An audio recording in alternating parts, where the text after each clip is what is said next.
ओम शांति, ओम शांति, ओम शांति। 11/1/2022 प्रातः मुरली। ओम शांति। बाप दादा मधुबन।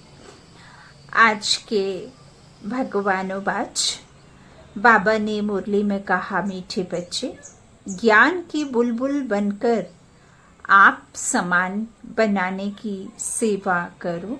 अपनी दिल से पूछो, मेरी याद की यात्रा ठीक है? प्रश्न है, किस विशेष पुरुषार्थ से बैगर टू प्रिंस बन सकते हो? उत्तर में बाबा ने कहा, वैगर टू प्रिंस बनने के लिए बुद्धि की लाइन क्लियर हो। एक बाप के सिवाय और कोई भी याद ना आए। यह शरीर भी मेरा नहीं।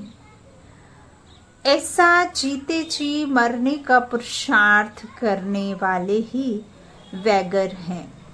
उनकी ही वानप्रस्थ अवस्था है, क्योंकि बुद्धि में रहता अब तो बाप के साथ घर जाना है, फिर सुख धाम में आना है। ओम शांति। मीठे मीठे बच्चे जानते हैं पढ़ाई में जास्ती ध्यान किस बात पर देना है। सर्वगुण संपन्न, 16 कला संपूर्ण, संपूर्ण निर्विकारी, मर्यादा पुरुषोत्तम, अहिंसा परमो धर्म बनना है। देखना है हमारे में यह सब गुण हैं। जो बनना है उस तरफ ही ध्यान जाएगा ना। यह बनेंगे कैसे? पढ़ने और पढ़ाने से। बेहद के बाप को सारे दिन में कितना याद करते हैं, कितनों को पढ़ाते हैं। संपूर्ण तो अब तक कोई बना नहीं है, नंबरवार पुरुषार्थ अनुसार है। बाप एक एक बच्चे पर नजर रखते हैं कि यह बच्चा क्या कर रहा है, मेरे अर्थ क्या सर्विस करते हैं, कितनों की तकदीर ऊंची बना रहे हैं, कितनों की तकदीर कैसी बाप समान आप समान ऊंची ते ऊंची है ना। बाबा क्वेश्चन करते हैं कि भला आपने 8 घंटे याद किया, 8 घंटे शरीर निर्वाह अर्थ जॉब किया, 8 घंटे आपने विश्राम किया, किसी को दुख नहीं दिया, किसी के साथ में कड़वे बोल नहीं बोले, हाँ मत पर चले। लेकिन फिर बाबा कहते हैं आपने किसी को ज्ञान भी तो नहीं दिया। जब आपके पास ज्ञान है तो बाबा कहते फिर यह सर्विस करनी भी ज़रूरी है, तो ज्ञान देना भी है ना। औरों को भी रास्ता बताना है सदगति के लिए, है ना। तो बाबा कहते हैं फिर कितनों की तकदीर ऊंची ते ऊंची बना रहे हैं। हर एक अपनी अवस्था और अपनी खुशी को भी जानता है। अति इंद्रिय सुख का जीवन हर एक को अपना भासता है। यह तो बच्चों को निश्चय है कि बाप की याद से ही तमो प्रधान से सतो प्रधान बनते हैं। सहज उपाय है ही याद की यात्रा। अपनी दिल से पूछना है, हमारी याद की यात्रा ठीक है? दूसरे को आप समान बनाते हैं, ज्ञान बुलबुल बने हैं। तुम ब्राह्मण ही दैवी गुण धारण कर मनुष्य से देवता बनते हो। तुम्हारे सिवाय कोई देवता बनने वाला है नहीं। तुम ही देवी घराने के भांति बनते हो। वहाँ तुम्हारा है देवी परिवार। अभी तुम जानते हो हम देवी परिवार का बनने के लिए खूब पुरुषार्थ कर रहे हैं। बच्चों को पढ़ना भी कायदे सिर है। एक दिन भी एब्सेंट नहीं रहना है। भले बीमार हो, खाट पर पड़े हो, तो भी तो बुद्धि में शिव बाबा की याद रहे, है ना।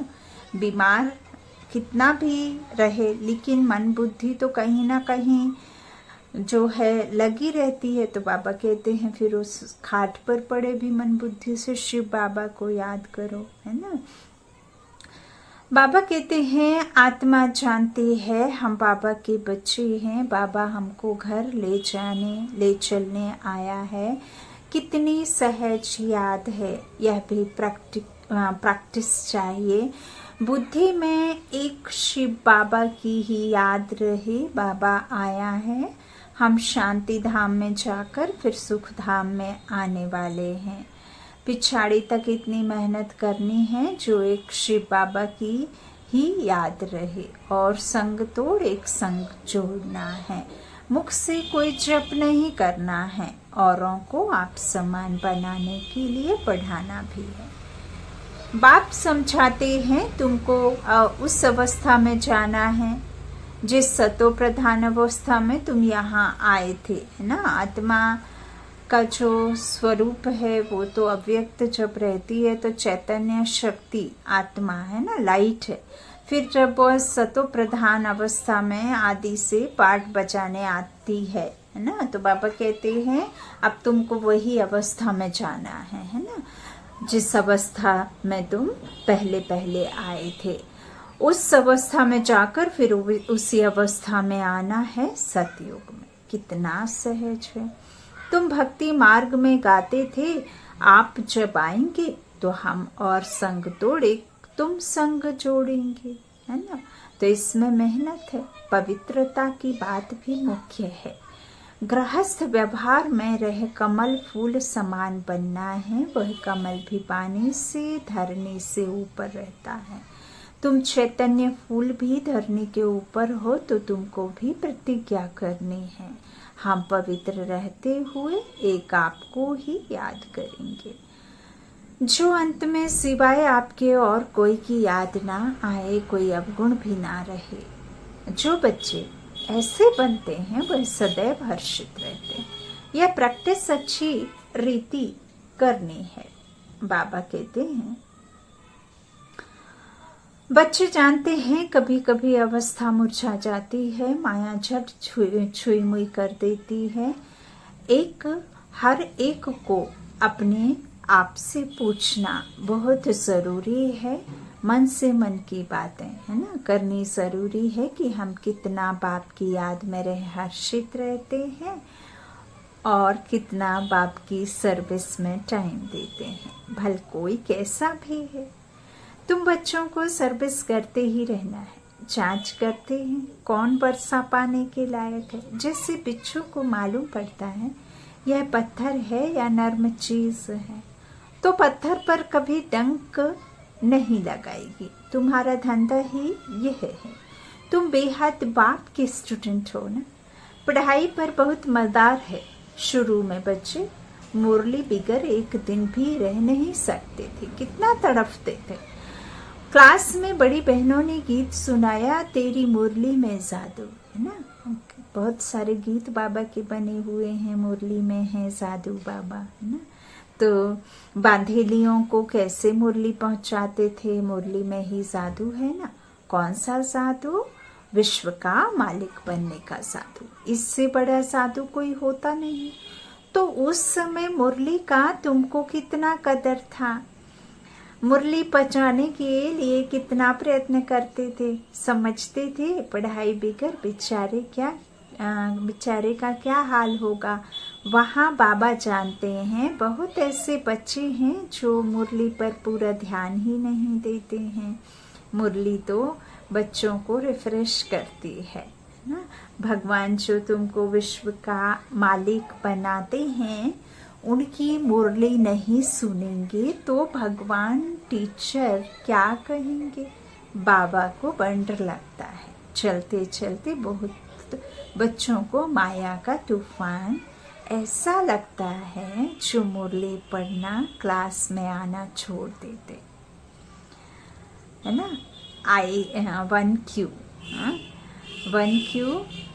वन ज्ञान से नफरत माना, बाबा से नफरत। बाप से नफरत माना, विश्व की बादशाही से नफरत। बाप से नफरत माना, बाबा कहते हैं विश्व का बादशाही से नफरत, है ना। माया बिल्कुल नीचे ले आती है, बुद्धि को एकदम मार डालती है। पढ़ाई नहीं पढ़ेंगे, है ना, बाबा पर निश्चय नहीं होगा तो फिर बादशाही कैसे मिलेगी। बुद्धि को एकदम बाबा कहते मार डालती है माया, जो कुछ भी समझते नहीं। भल भक्ति तो बहुत करते, परंतु एकदम ब्लाइंड फेथ, बेसमझ बन गए हैं।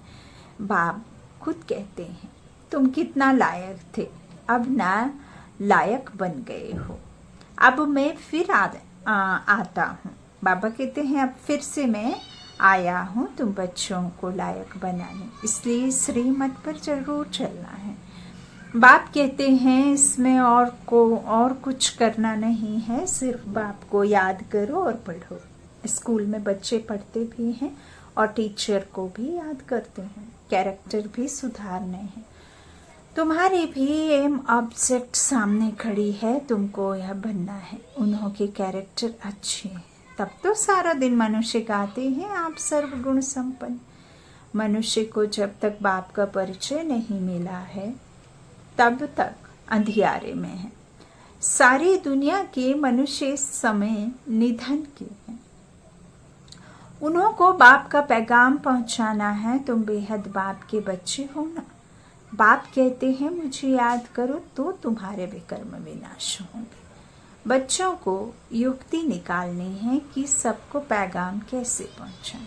अखबार द्वारा ही सबको पैगाम पहुंचेगा कि एक बाप को याद करो तो पावन बन जाएंगे। सभी आत्माएं पहले पावन थी, अब सब अपवित्र हैं।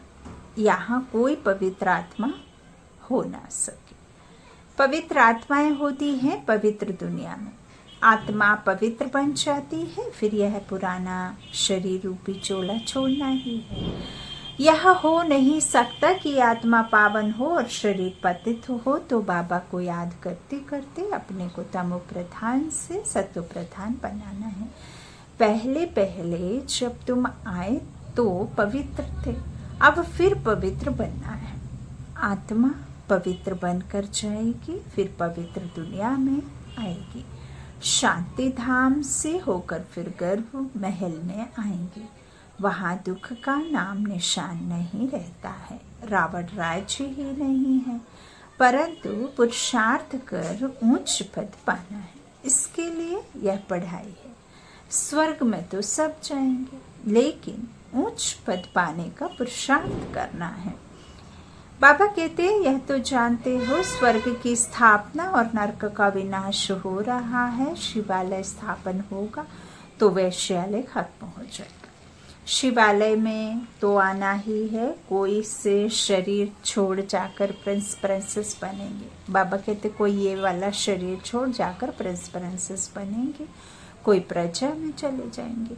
जिनकी बिल्कुल लाइन क्लियर है, एक बाप के सिवाय और कोई की याद नहीं आती है, उनको कहा जाता है पूरे बैगर। तो शरीर को भी याद नहीं करना है, अर्थात जीते जी मरना है। हमको तो अब अपने बेहद के घर जाना है। अपने घर को भूल गए थे, अब बाप ने याद दिलाया है। बाप मीठे मीठे बच्चों को समझाते हैं तुम वानप्रस्थी हो। इस समय तुम सबकी वानप्रस्थ अवस्था है। अब मैं आया हूँ वाणी से परे स्थान पर सब बच्चों को ले जाने के लिए। वानप्रस्थ अवस्था में जाने के लिए सब भगत भक्ति करते हैं। अब बाप समझाते हैं सब वानप्रस्थ अवस्था में कैसे जाते हैं। उन्हों को इस अक्षर के अर्थ का भी पता नहीं, सिर्फ नाम सुना है। भल द्वापर से लेकर लौकिक गुरुओं द्वारा बहुत पुरुषार्थ किया है, परंतु वापस तो कोई जा नहीं सकता। बाप कहते हैं अब छोटे अथवा बड़े सबकी वानप्रस्थ अवस्था है। ऐसे नहीं कि इस संसार में जब तक कोई एज पूरी अपनी 70-80 या 80-60 ईयर्स नहीं कंप्लीट कर लेता तभी इस संसार से शरीर छूटेगा, नहीं। आज के समय में तो 1 साल का बच्चा भी और 12 साल का बच्चा कोई ठिकाना नहीं रहता, कभी भी शरीर छूट जाता। तो बाबा कहते हैं ऐसा नहीं है कि अब कोई छोटे हैं तो उनकी जो वानप्रस्थावस्था नहीं है, छोटे हों या बड़े, सबकी वानप्रस्थावस्था है, अर्थात वाणी से परे जाने की। और वाणी से परे जाने की अर्थात आत्मा जब शरीर छोड़ देगी तो वो तो है ही शांत स्वरूप, तो वो थोड़े ना टॉप कर पाएगी, है ना। तो वानप्रस्थावस्था या अंतिम जन्म सबकी एक सी अवस्था, कयामत का समय, सच्ची सच्ची वानप्रस्थ अवस्था तो तुम्हारी है। बाबा कहते क्योंकि वापस जाना है, बेहद का बाप सबको वापस ले जाने आया है, तो बच्चों को बहुत खुशी होनी चाहिए। तुम जानते हो सबको बाप ही स्वीट साइलेंस होम में ले जाते हैं, क्योंकि आत्माओं को अब शांति चाहिए। यहाँ तो शांति हो ना सके, शांति धाम का मालिक तो एक बाबा ही है। जब मालिक आए तब सबको ले जाए। भक्ति करते थे शांति धाम में जाने के लिए, ऐसे कोई नहीं कहते हम सुख धाम में जाएं। बाबा कहते हैं हम तुम बच्चों को प्रॉमिस करता हूँ कि तुम सबको घर ले जाऊंगा अगर मेरी श्रीमत पर चलेंगे तो। सुख धाम में कोई ना भी चले, शांति धाम में तो जरूर ले जाऊंगा, है ना।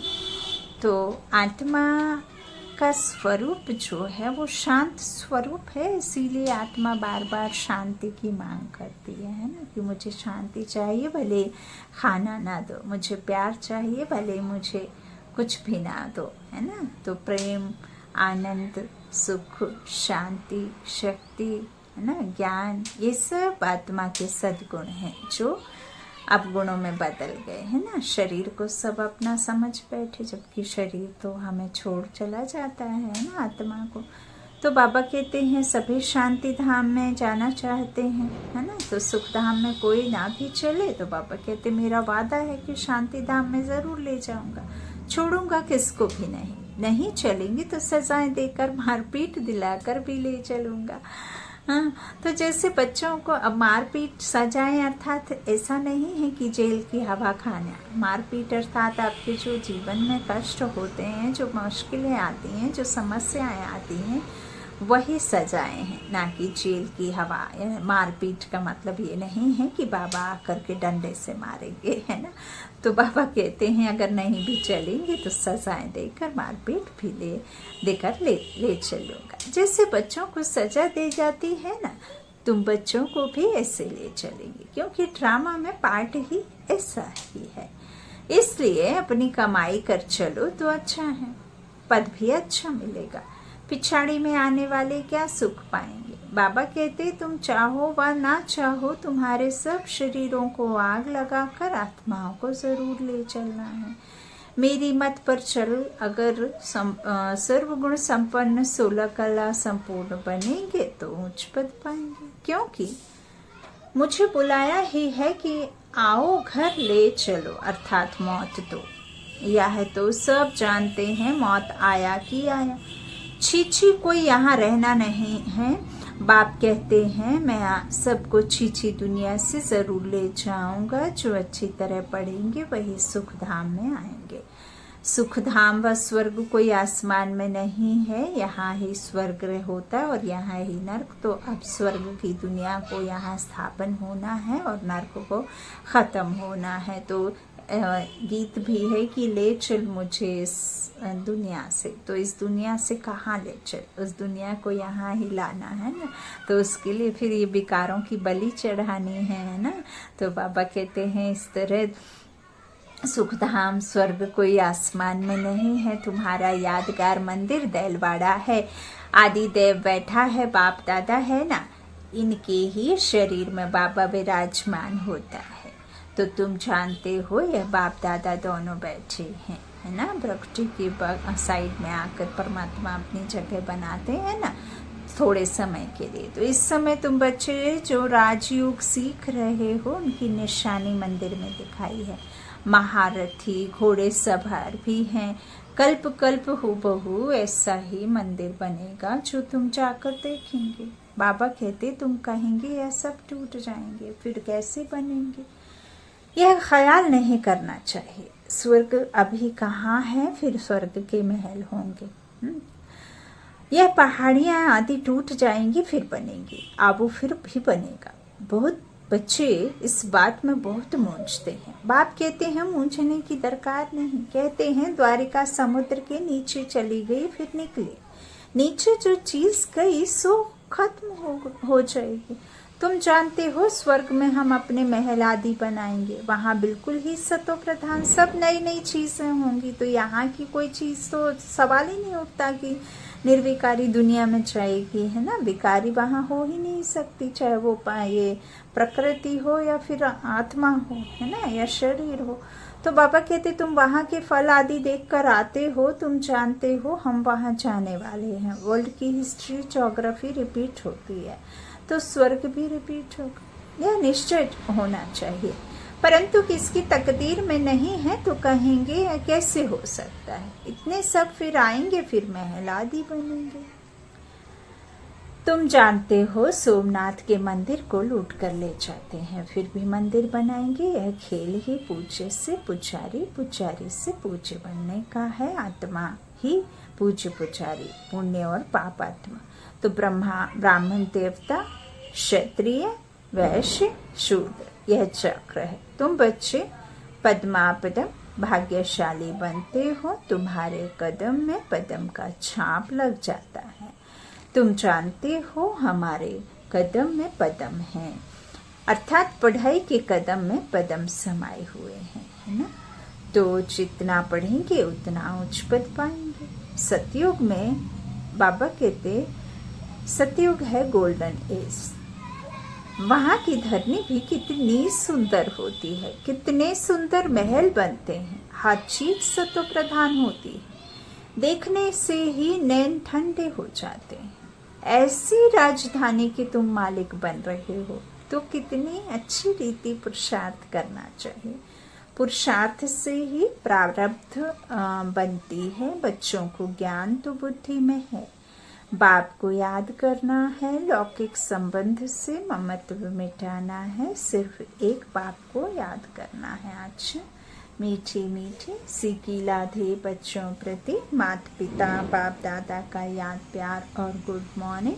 रूहानी बाप की रूहानी बच्चों को नमस्ते। हम रूहानी बच्चों के रूहानी माता पिता बाप दादा को याद प्यार और गुड मॉर्निंग। धारणा के लिए मुख्य सार, पहला बाबा ने कहा बाप की याद में रहे, सदा हर्षित रहना है, कभी मुरझाना नहीं है। बीमारी में भी मुरली जरूर सुननी व पढ़नी है।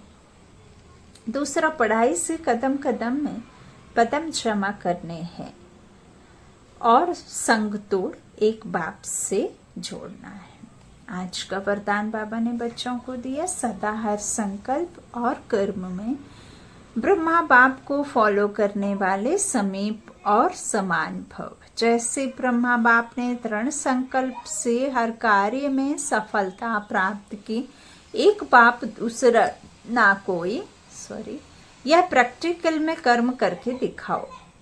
बाबा ने यह करके दिखाया, तो बाबा कहते हैं एक बाप दूसरा ना कोई। ये किसमें? ब्रह्मा बाबा में था ना।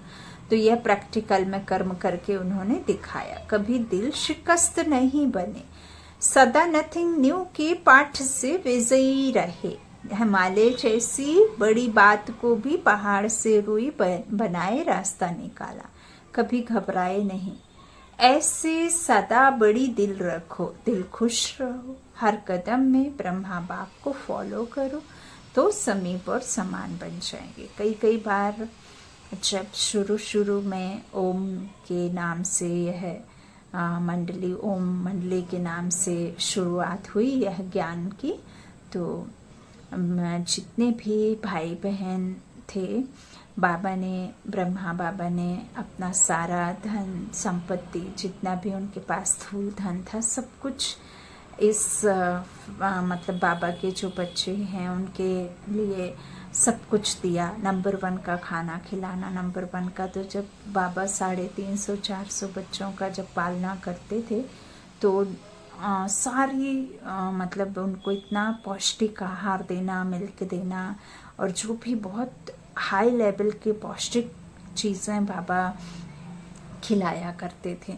कई कई बार इतने सारे बच्चों के खाने का इंतज़ाम करना और कैसे आधे घंटे 20 मिनट में तैयार हो जाएगा, तो भी बाबा कभी घबराए नहीं, क्योंकि उनको निश्चय है किस पर, परमात्मा पर, कि परमात्मा का मैं बच्चा, तो मैं कैसे डर सकता हूँ जब सर्वशक्तिमान ही मेरा है ना। तो वो कभी डरे नहीं हैं। कोई भी पहाड़ जैसी बात को भी उन्होंने कभी उसको पहाड़ बनने नहीं दिया, रुई बनाए रास्ता निकाला। तो बाबा कहते कभी घबराए नहीं, है ना। तो ऐसे सदा बड़ी दिल रखो, दिल खुश रहो, हर कदम में ब्रह्मा बाप को फॉलो करो तो समीप और समान बन जाएंगे। आज का स्लोगन है, अतीन्द्रिय सुख का अनुभव करना है तो गोपी बल्लभ की सच्ची सच्ची गोपिका बनो। अतीन्द्रिय सुख का अनुभव करना है तो गोपी बल्लभ की सच्ची सच्ची गोपिका बनो। और गोपी बल्लभ है ही सुप्रीम सोल, और हम सच्ची गोपिकाएं हैं, है ना। ऐसे नहीं है कि कृष्ण की 160 पटरानियां थी, ये रॉन्ग है ना। उस समय कहाँ पटरानी सत्व प्रधान अवस्था का वो प्रिंस है। तो ये सब दंत कथाएं हैं। अतीन्द्रिय सुख का अनुभव तो बाबा को जब गोपी बल्लभ की सच्ची गोपिका बनेंगे तभी होगा, है ना। तो सच्ची बनो, लवलीन स्थिति का अनुभव करो। जितना बेहद की प्राप्तियों में मगन रहेंगे उतना हद की आकर्षण से परे रहे, परमात्मा प्यार में समाने का अनुभव करेंगे। आपकी यह लवलीन स्थिति वातावरण में रूहानियत की खुशबू फैलाएगी। जितना बेहद की प्राप्तियों में मगन रहेंगी उतना हद की आकर्षण से परे रहे, परमात्मा प्यार में समाने का अनुभव करेंगे। आपकी यह लवलीन स्थिति वातावरण में रूहानियत की खुशबू फैलाएगी, है ना। जहाँ आपको यह पता हो कि हमें लाख की बजाय 5 लाख मिलेगा, तो आप लाख को चुनेंगे या 5 लाख को चुनेंगे? 5 लाख को चुनेंगे ना। तो यहाँ तो बाबा हमें 21 जन्मों का देते हैं, एक जन्म का नहीं। तो फिर हम उन प्राप्तियों को याद कर उसमें मगन रहेंगे तो फिर क्या होगा? यह जो हद की प्राप्तियां हैं, जो हद के आकर्षण हैं, उससे परे रहेंगे, और उससे परे रहेंगे तो परमात्मा प्यार में समाने का अनुभव करेंगे। ओम शांति, ओम शांति।